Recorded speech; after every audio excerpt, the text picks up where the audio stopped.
Ang binuong alyansa ay isang mapanganib na pagsasanib puwersa ng isang administrasyong walang kakayahan, mga elitistang liberal at mga tinaguriang makabayan na ang tunay na hangarin ay manatiling mahirap ang taong bayan.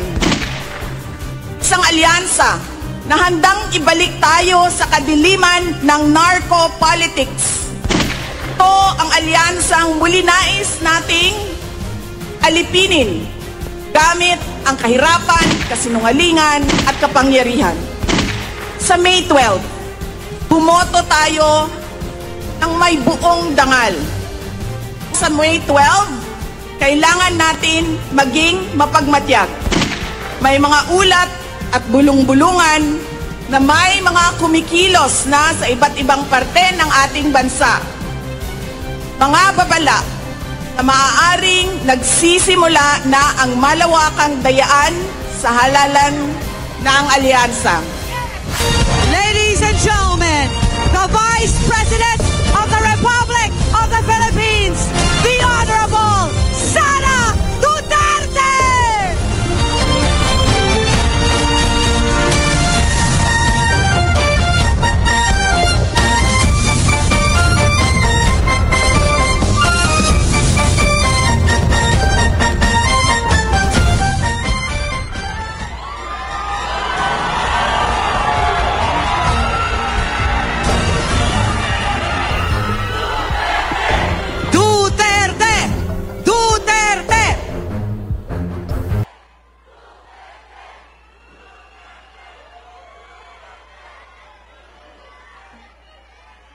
Mga kababayan, Assalamualaikum warahmatullahi wabarakatuh. Madayaw ug maayong gabi kaninyong tanan. Magandang gabi sa inyong lahat. Una na sa lahat, ialay natin ang pasasalamat sa Diyos para sa araw na ito. Pangalawang pagpapasalamat ay sa inyong lahat na nasa ilalim ng ulan, gutom, walang ayuda,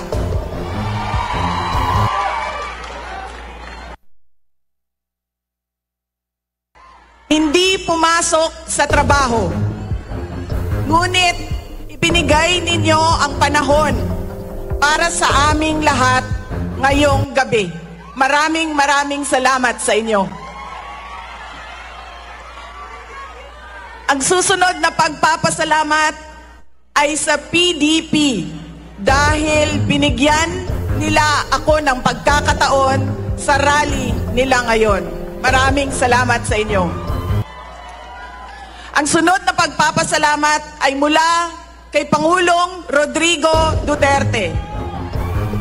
Sa inyong pagmamahal, sa inyong patuloy na suporta at pagdarasal na siya ay maibalik dito sa ating bayan. Maraming salamat. Ang susunod na pagpapasalamat ay mula sa akin, sa patuloy ninyo na suporta sa akin at sa aking mga kasamahan sa opisina ng Pangalawang Pangulo. Maraming salamat. At ang huling pagpapasalamat ay mula sa dako kayo ang amuang utang makabubuton kaninyong tanan sa oportunidad na ginahatag ninyo kanamo nga makaserbisyo sa atuang nasod. Daghan salamat.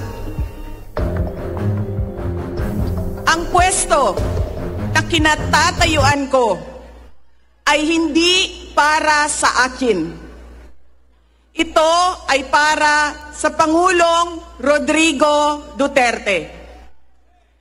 Pero tinawag ako ng tadhana dahil kinidnap ang tatay nating lahat.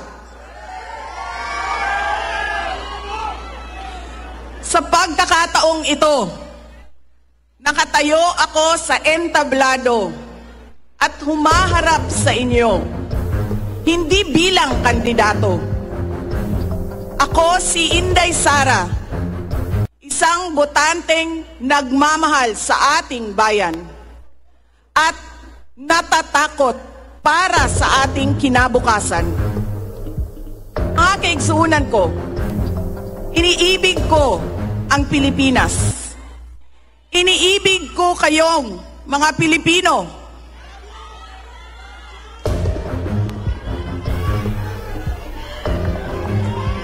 I love you too.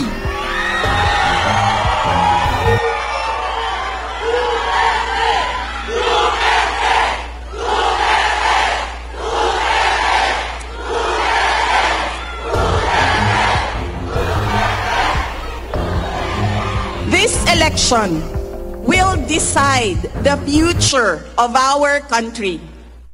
Ang boto ninyo ang magbibigay katiyakan kung maituloy ang pagbabago o tuloy-tuloy na lang tayo sa kapahamakan. Filipinos deserve better. Nagpapasalamat ako dahil nandito pa rin kayo at nakikinig sa akin sa kabila ng kaliwat kanan na paninira nila.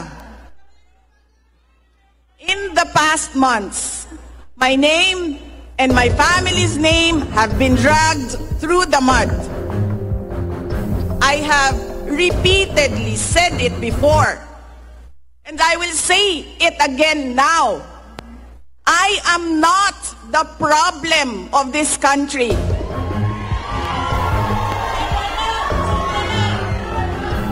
Hindi ako ang problema ng Pilipinas. Hindi Duterte ang problema ng Pilipinas. Sino nga ba ang tunay na makikinabang kung tuluyan ng burahin sa mundo ang pamilyang Duterte? Hindi ang mga Pilipino. Lalo nang hindi makikinabang ang mga biktima sa krimen, mga walang trabaho, mga naghihirap, o maging ang mga nagugutom. What we are witnessing is a systematic demolition job against political opponents that once dared to put the country first, even if it meant going against the most powerful interests in our homeland. Sa kasamaang palad, iniluklok natin ang isang leader na walang kakayahang maintindihan ang tunay na kalagayan ng mga Pilipino. At higit sa lahat, hindi kayang magdesisyon para sa kapakanan ng sambayanan. Pinagbabayaran natin ngayon ang pagpili ng maling leader. Nakikita natin ang lantaran at walang pakundangang paglabag sa ating saligang batas.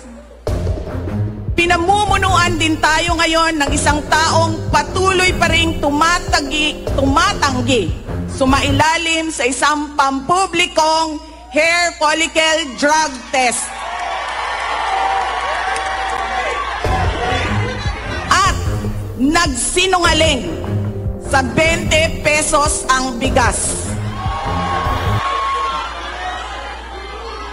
Ang masakit pa, nakuha nilang kidnapin ang dating Pangulo at dali-dalian nilang itinapon sa ibang bansa upang litisin ng mga dayuhan. Ngunit, higit pa sa mga kabiguang ito ay isang mas malalim na pambabastos at panghiinsulto sa ating mga Pilipino. Iniinsulto nila tayo sa paggamit ng ayuda upang bilhin ang boto ng mga tao. Ang ayuda ay hindi naman likas na masama. Sa katunayan, marami ang natulungan ito noong panahon ng pandemya. Ngunit, kapag ginamit ito para manipulahin kayo at pagsamantalahan ang inyong kahirapan upang manatili sila sa kapangyarihan, nagiging sandata ito ng pang-aabuso. Again, Filipinos deserve better. We must return to long-term, concrete programs, not short-term dole-outs that are being abused by those in power. Ang kailangan ng Pilipino ay isang mabisang food security program. Isang programa na tutugon sa problemang pinakamalapit sa bituka, ang gutom. Ang kailangan ng Pilipino ay isang modernong hybrid education system na nakasandal sa pagtuturo ng disiplina at pagmamahal sa bayan. Ang kailangan ng Pilipino ay isang tunay na universal healthcare system na tutugon araw-araw sa lahat ng health centers at hospitals at hindi lamang sa mga supporters ng politiko. Ang kailangan ng Pilipino ay matibay na infrastruktura. Let us build into the future. Ang kailangan ng Pilipino ay oportunidad sa hanap buhay at trabaho dito sa loob ng ating bayan. Masakit sa kalooban nating lahat ang kalagayan ng maraming nating OFWs na malayo sa kanilang mga mahal sa buhay. At higit sa lahat, ang kailangan ng Pilipino ay peace and order. Kailangan nating ganap na puksain ang kriminalidad, iligal na droga, terorismo at insurgency sa pamamagitan ng makatotohanang non-partisan Philippine National Police na suportado ng ating sandatahang lakas. Kinahanglan undangon nato ang batasan sa pagpili sa mga kandidato nga gikan sa political dynasty. Kining mga sikat nga apelido nga magsayaw-sayaw ra og magkanta sa atubangan. Igo ra magpakatok. Undangon ang mga party list na gipanag-iya sa mga dato. Undangon ang mali na pagpili sa atong mga opisyales. Undangon ang budol o pagpamakak. Kailangan natin mag-vote straight sa mga taong magtutuloy ng nasimulan ni Pangulong Duterte. Idiretso natin ang boto. Number 38, Rodante Marcoleta. Number 10, Jimmy Bondoc. Number 56 sa balota, Attorney Vic Rodriguez. Number 22, Bato de la Rosa. Number 28, Bongo. Number 53, Apollo Kibuloy. Number 34, Raul Lambino. Number 30, JV Hinlo. Number 58, Philip Ipe Salvador. At number 42, Doc Marites Mata. Alam ko hindi kayo matutuwa, pero iboboto ko si Amy Marcos. Siya ang naglakas loob na buksan ang investigasyon sa pagdukot ng pamahalaan ng isang Pilipino dito sa bayan para ihatid sa mga dayuhan.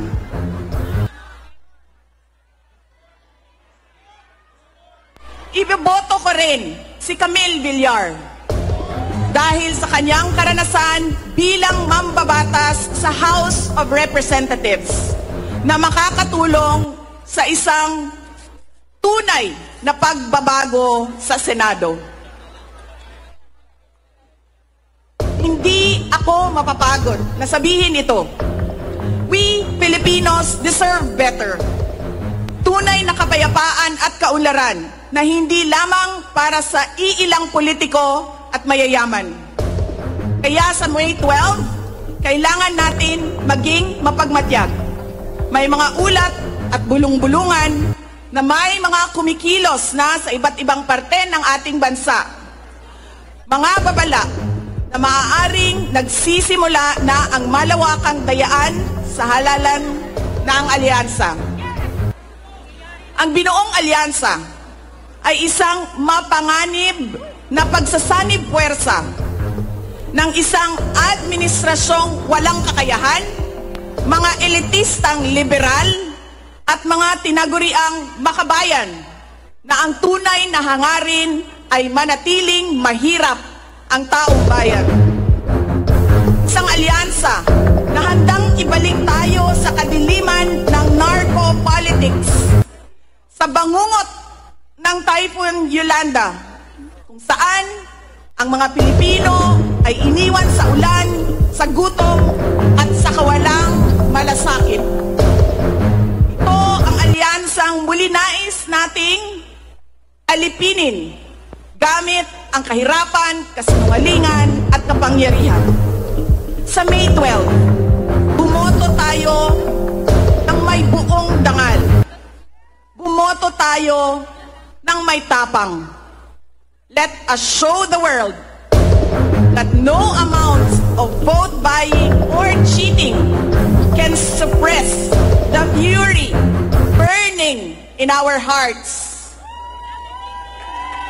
Time and again, you have heard me say, God save the Philippines. Ngayong Lunes, bumoto tayo ng diretso. And let us all save the Philippines. Ako si Inday Sara Duterte, isang botante. Syukran.